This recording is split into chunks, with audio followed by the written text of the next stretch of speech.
You're now listening to Loggers Tech Talks from Swamp Fox Insurance Agency. All right. Good afternoon. My name is Tank Bryant, and I'm here with Todd Martin of the Southern Loggers Cooperative. Todd, how you doing this afternoon? I'm doing great. How about you? I'm doing pretty good. So first off, Todd, welcome to the Summit podcast. Summit is a loggers technology conference sponsored by Swamp Fox Agency. Swamp Fox specializes in insuring loggers and their fleets throughout the Southeast United States. So we'll jump right into it, Todd. I'll give it to you. Can you tell me a little bit about your background and your current position? Absolutely. Thank you, and I appreciate you having me on. It's an honor to talk about what we do. Yes, sir. My background is extensively in the forestry, logging, and milling business. Timber products my entire life. My history of my family dates back almost 150 years in the business. So okay. That's really all I've known. With that being said, when I graduated from high school, it was known by everyone that I would enter into the industry. But my father said, "Look, I have you a job, but you're going to college first." So I went to Louisiana Tech University, received a degree in forestry and business. Then I received an extra degree in business administration. Okay. So I didn't go the MBA route, but I just went with the second degree because I had most of it done anyways. Okay. Came right out of college, went right to work for our chip mill that we had. We also had our own company logging jobs, our own trucking fleets that moved products out of our mills. So I've been involved in every link of the supply chain, from the mill side to the logging side to procurement side, and which has really, really helped me in my career, and has spanned right at 35 years now. So that's pretty much my background. Okay. So unlike myself, who's only been in the logging industry for the last year, you're a lifer. Right. So how do you feel, or what do you feel about where the industry is currently? Well, the industry from the logging standpoint currently, in my opinion, is a lot of times everybody wants to talk about the shortage of loggers that we have. There's really not a shortage of loggers. There is a shortage of young loggers. Okay. In a recent study, 71% of the loggers in the United States are 50 years and above. Mm-hmm. And that's a problem. That's a future problem.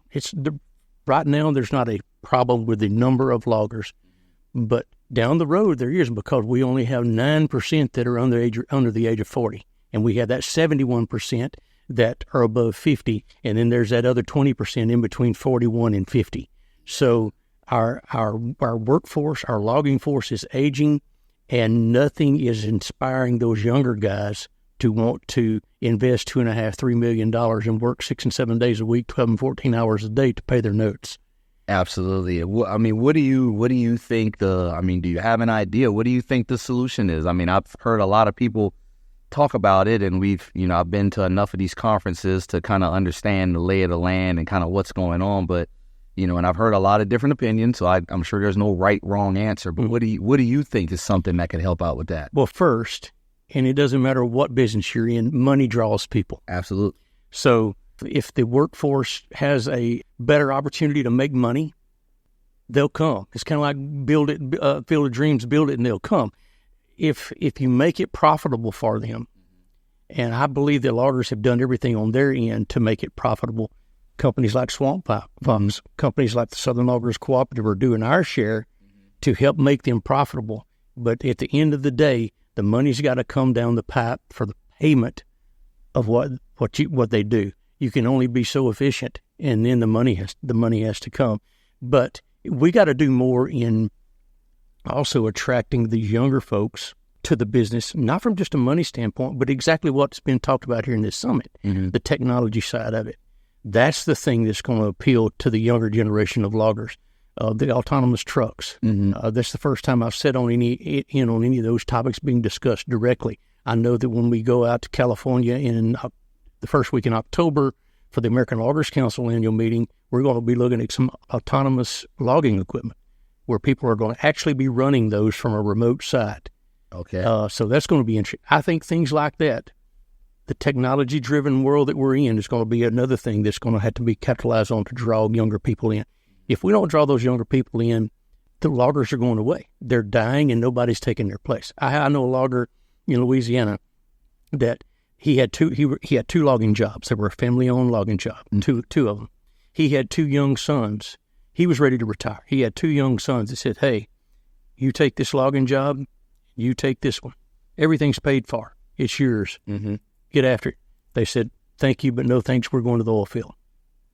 So that was 2 logging jobs owned by the same individual that went away, and they were being given the equipment. Yes. So that's scary from our standpoint and what we look at, and it should be very alarming to the mills and to the industry as a whole.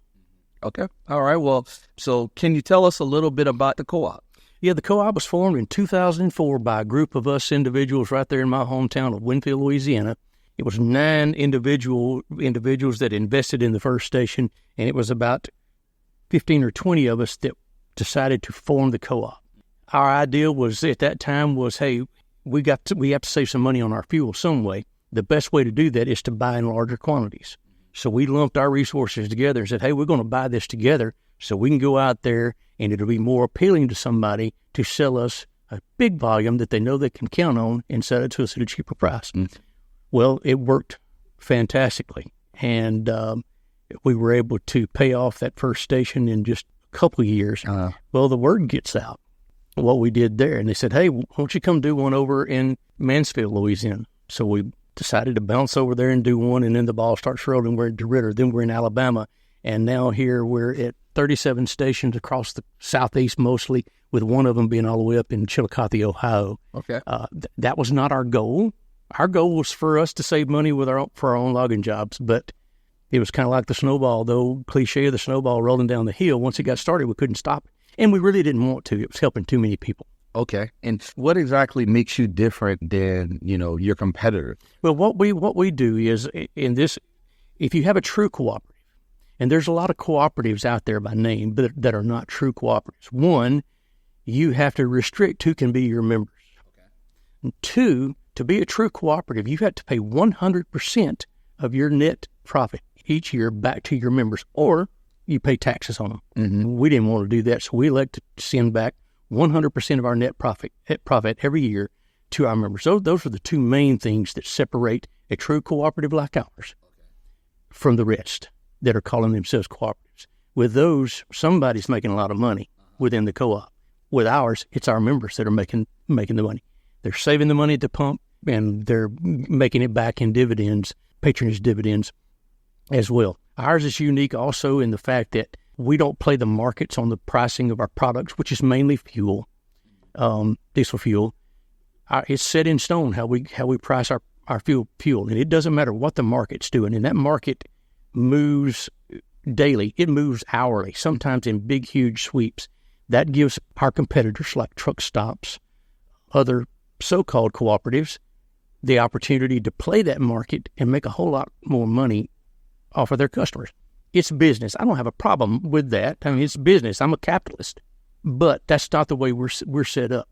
Our markup is the same. It doesn't matter if the fuel jumps 50 cents today and drops 30 cents tomorrow. We've seen it move back into 2022, 80 cents in a day.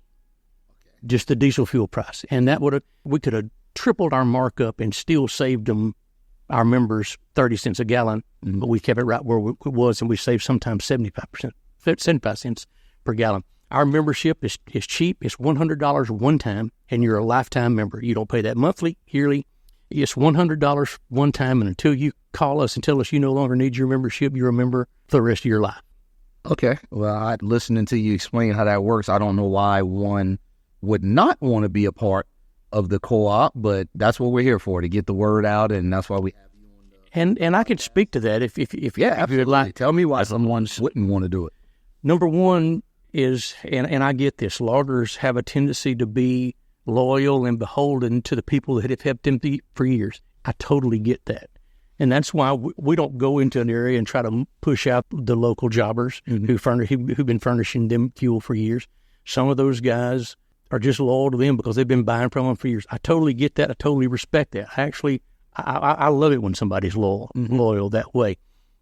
What we saw in 2022 was those loggers that were beholden to a lot of those jobbers, local jobbers, was that they saw where they were getting handled pretty well during that huge price increase of the fuel, and that spiked our sales in 2022.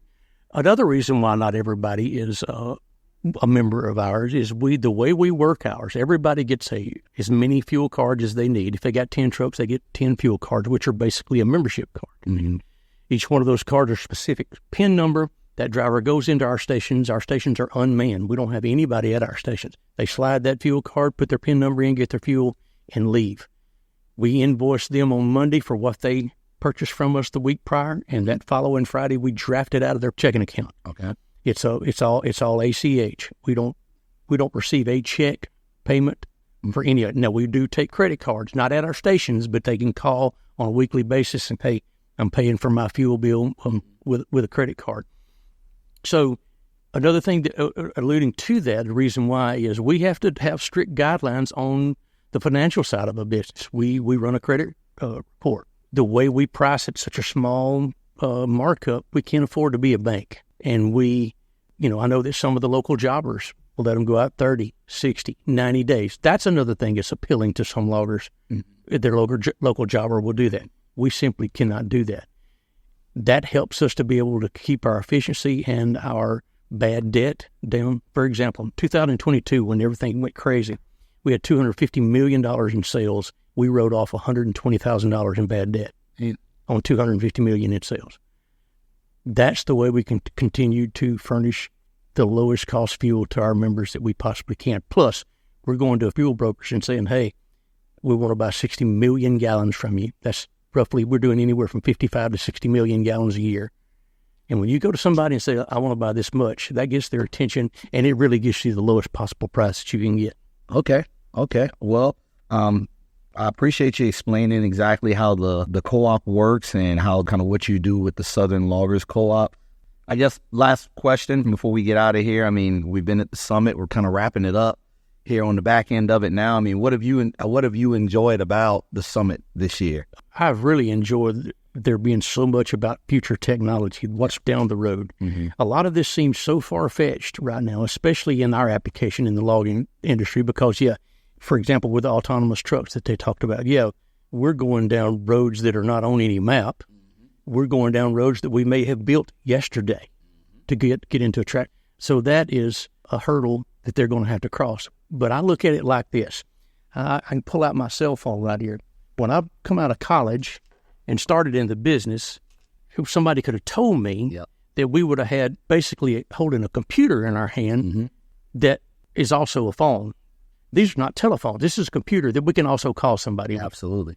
I can do more with this computer that I hold in my hand than I could with the biggest laptop computer that we had when I got out of college, which would cover this whole desk. Mm-hmm. It was so big.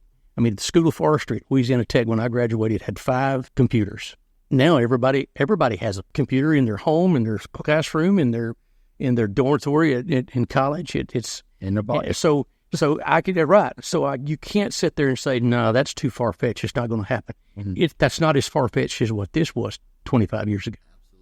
Absolutely. This is going much further than what that has to go to get to what we need. So that aspect of the technology, which is the technology summit. So I was expecting that, but I saw on the agenda the things that I've been needing to hear about, the things my members need to hear about. I know that Swamp Fox will be doing another one of these in Alabama. That's my second largest state. I have 9 stations in Alabama. I have a massive amount of members there. So we're looking forward to that. I mean, I have one full-time employee that lives in Alabama. He literally lives 7 miles from where the summit's going to be there in Alabama. I think it's going to be in Montgomery, right? No. Anyway, I think so. Anyway, it's close. So we're looking forward to that because we want as many of our members to hear about these technological advances as I've got to hear today. They need to know about it. There will be no need for a cooperative if we don't have loggers that are moving the direction that the industry is going. It's not too far-fetched. It sounds crazy, but it's coming. It's definitely coming. And I spoke to the gentleman from the autonomous trucking this morning. Mr. Bishop? Yes, Mr. Bishop. And that was amazing. It was. And when I was talking to him this morning, I told him, I said, I remember 5 years ago when people were talking, 10 years ago, when we were talking about the autonomous trucks and cars with no drivers. And he said, this is the 5 years, now we're here. And that's where we are. So, okay, well, Todd Martin, Southern Loggers Cooperative, I appreciate you coming in. I appreciate you having me. It's been an honor. appreciate you participating in the podcast, and appreciate you participating in the summit this year. And I know we'll see you around. I've seen you at a few of these things from time to time. So now I know who you are and you know who I am. And, next time we sit at a dinner table, we got more to talk about. That's exactly right. Absolutely. Appreciate it. Thank you, sir. You bet. All right. Thank you. Thanks for listening. Be sure to hit that follow button on YouTube for more great content from Swamp Fox Insurance Agency.